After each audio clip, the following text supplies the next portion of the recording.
ang pinakamahalaga na bisita na nandito ngayon ay ang mga beneficiary ng DSWD assistance ng AIX at yung mga beneficiary ng DOLE tulong pangpabuhay sa ating disadvantaged displaced workers o TUPAD program. Ang aking mga kasama sa ating sa pamahalaan, unang-una magpapahabol po ako ng greetings sa belated Happy Valentine's Day para sa inyong lahat. Sana naman po yung Valentine's Day celebration niyo ay naging romantic. Base po sa inyong ngiti at masiglang pagsalubong sa akin ay mukhang maligaya naman ang inyong araw ng puso. Para naman sa mga NBSB or NBSG, alam niyo ba ibig sabihin nun? No boyfriend, no girlfriend since birth. Malay po ninyo, sa libu-libong tao na nandito sa job fair ngayon, baka nandito na yung the one. Baka yung siya na ay nandyan na. Sa mga totga, alam naman yung totga, the one that got away. Baka nandito rin po ang yun yung hinahanap. Kaya lingon-lingon din. Baka naman iswertehin pa. Ako po ay sumadya dito upang makita kung maayos po ang patakbo ng programa natin sa DSWD, sa DOLE at saka sa DA. Mga kababayan, ang Pangulo ng Republika ng Pilipinas, His Excellency Ferdinand R. Marcos Jr.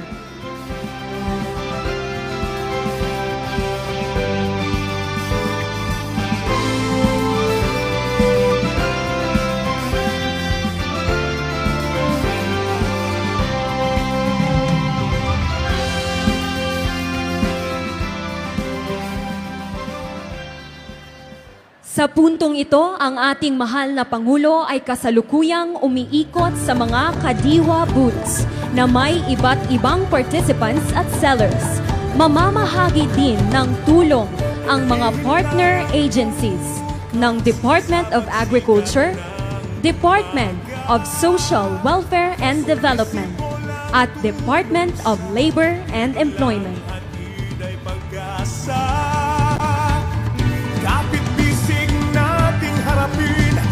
Ang ating kadiwa ng Pangulo ay nilalahukan ng 38 local sellers na nagmula sa iba't ibang munisipalidad ng Davao del Norte. May iba't ibang produkto at serbisyo ang nakahanda para sa ating mga mamimili. Bukod sa mga murang gulay, prutas at seafoods, may accredited sellers din na pinangungunahan ng Bureau of Fisheries and Aquatic Resources. Bayang ating sinilangan sa ating nakasalalay, sa lupang iyong ipinanim, masaganang bukas ang aanin. Kadiwa ng Pangulo, ang kaunlaray bibigyan ka na. Kadiwa ng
Masaganang bukas ang aanin.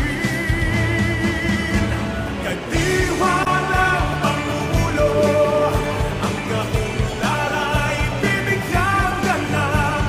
Kadiwa ng Pangulo, talino at lakas sa maunlad na bukas.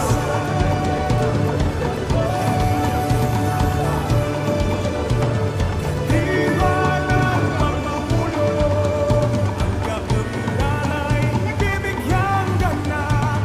Kadiwa ng Pangulo,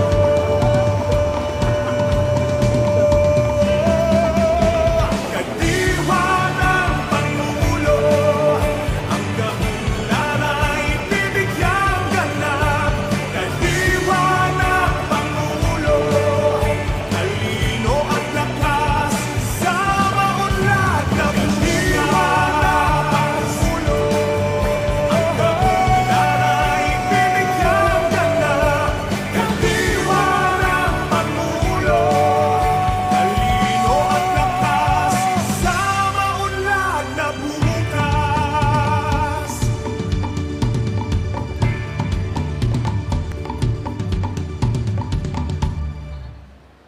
Hihintay ang bukas sa pagsikat ng umaga.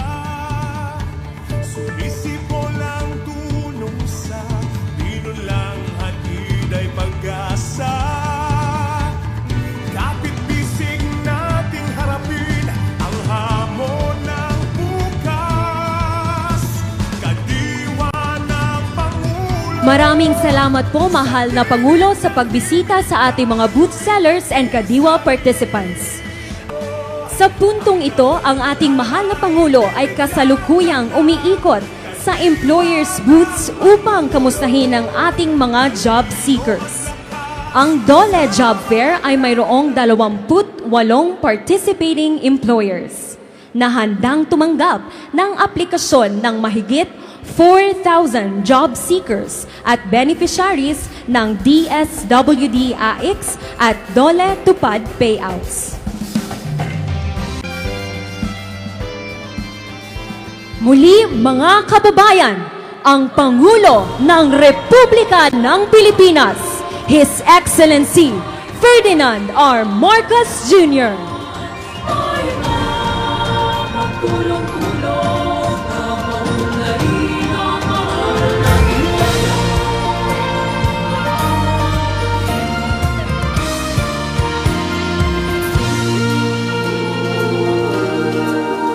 Panahon na ng pagbabago, dahil sa ito ay kinakailangan tayo na magtulong-tulungan.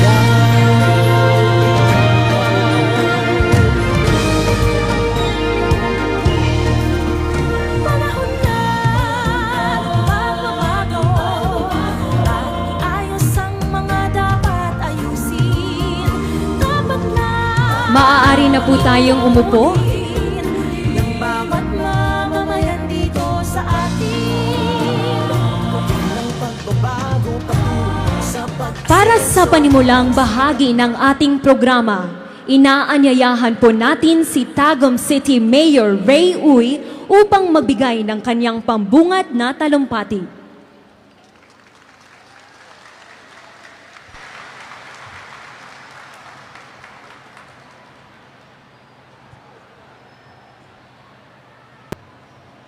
Magandang araw sa lahat.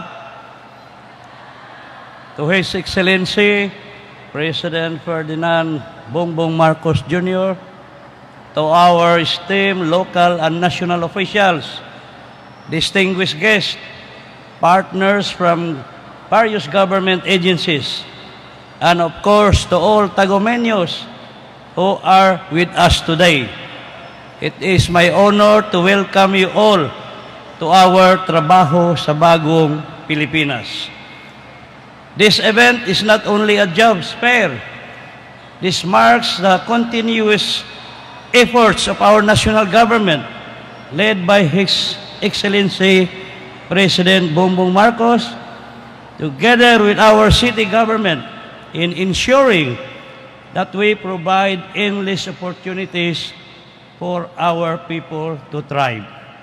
Today's jobs fair reflects our collective pursuit to build a resilient, inclusive, and progressive community. This is more than just offering employment. This is about empowering our communities, uplifting our families, and strengthening our local economy. That is why we extend our heartfelt gratitude to President Bongbong Marcos Jr. for coming all the way to Tagum City. Balik-balik, salamat sa iyong pagbabalik-balik dari, Presidente. To offer this jobs fair to Tagumeños. Your support to Tagum City has always been constant and immense. Maraming salamat. We thank Doli, atong palakpakan ng Doli.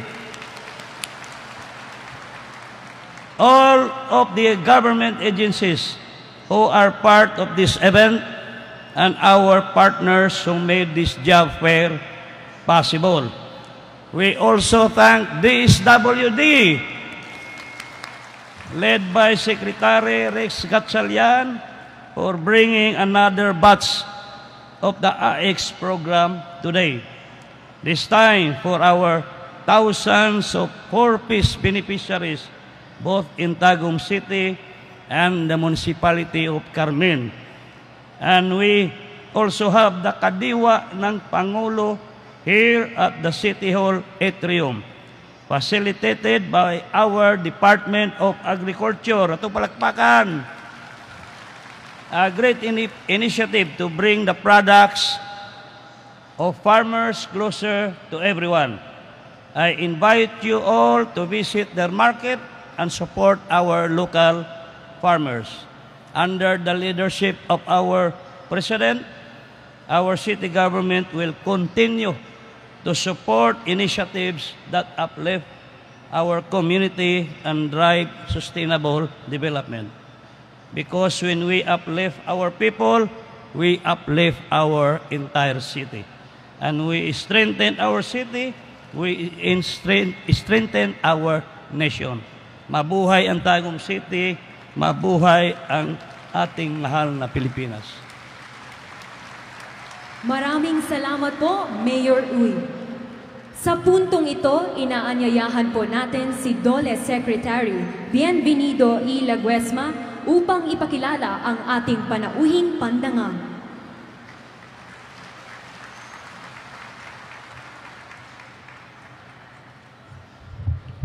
Ladies and gentlemen, the President of the Republic of the Philippines, His Excellency Ferdinand R. Marcos Jr.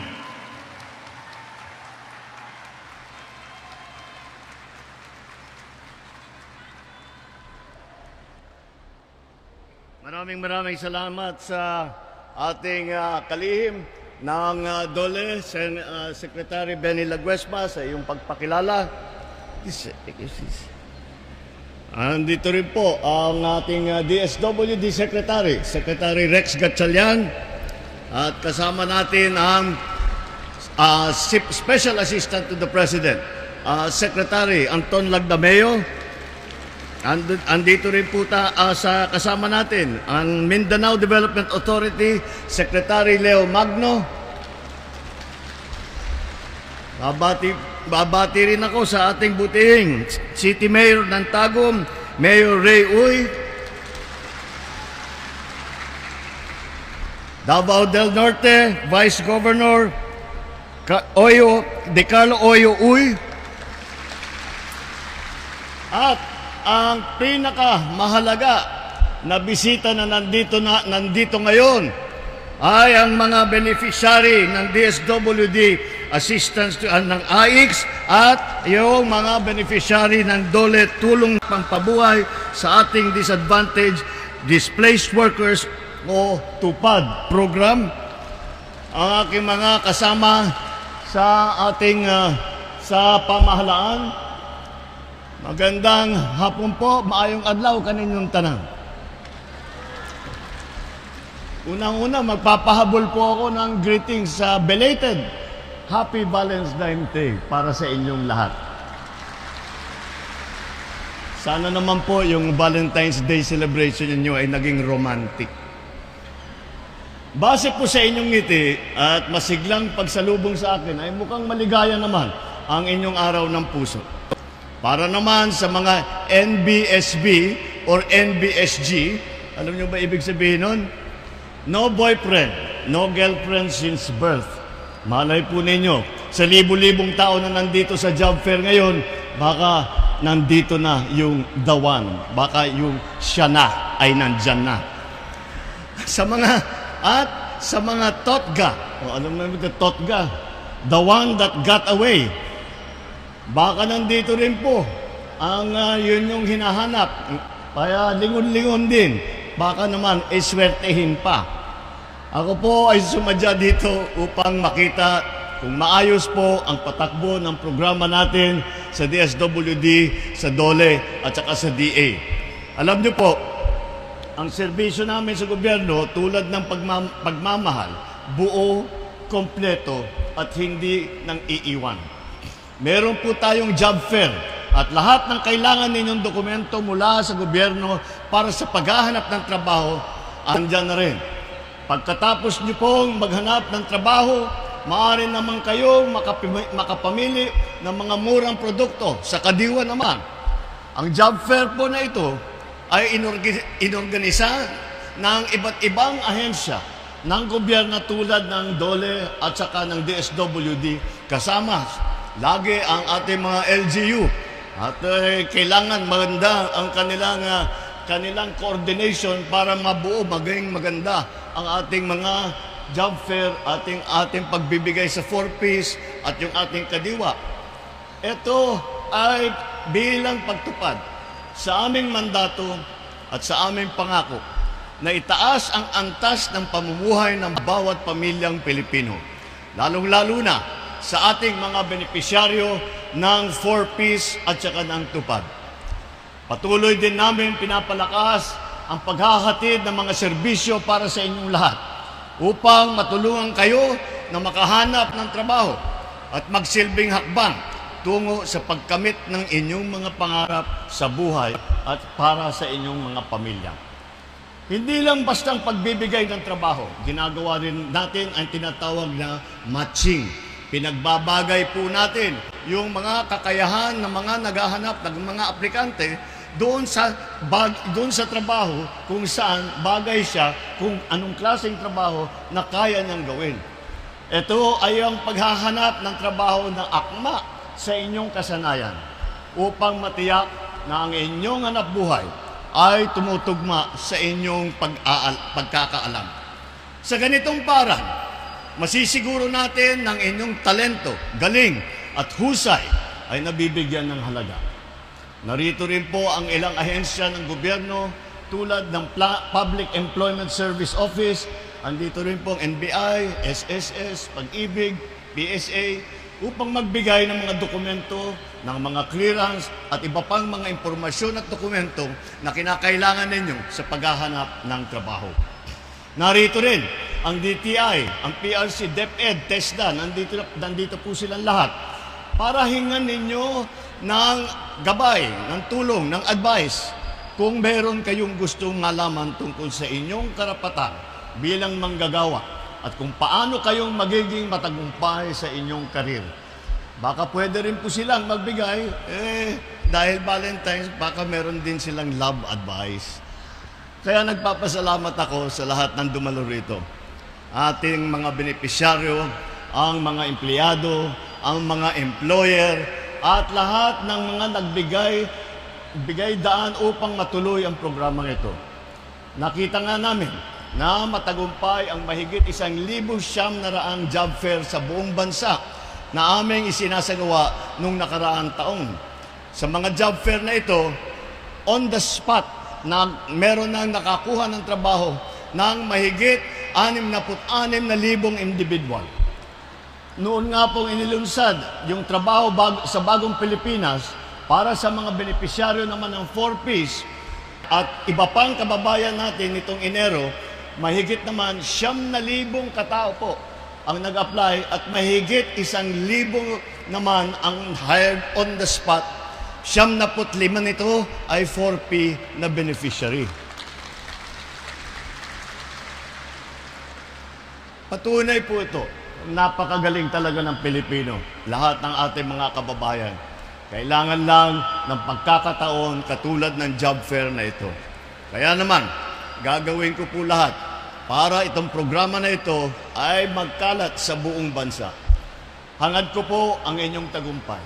Kakambal nito ay ang aking panawagan na sana po ay mapalawig pa ninyo ang mga pagkakataon at oportunidad na nasa inyong harapan. Naniniwala ako na ang bawat isa sa inyo ay may kakayahan at determinasyon upang gawing produktibo ang inyong pamumuhay. Isabuhay natin ang pagiging bagong Pilipino. Ang Pilipinong disiplinado, masipag, magalang, at may malasakit. Ito ang magdadala sa atin tungo sa bagong Pilipinas na ating pinapangarap. Ang bawat isa sa atin ay may kakayahang nakakapag-ambag sa ating mga komunidad at sa ating bansa. Sama-sama natin itaguyod ang mas maliwanag na kinabukasan para sa bawat Pilipino. Sa ating pagsusumikap at malasakit sa kapwa, tiwala ako na makakamit natin ang isang mas maunlad, produktibo at progresibong bagong Pilipinas. Basta po tayo ay magsama-sama.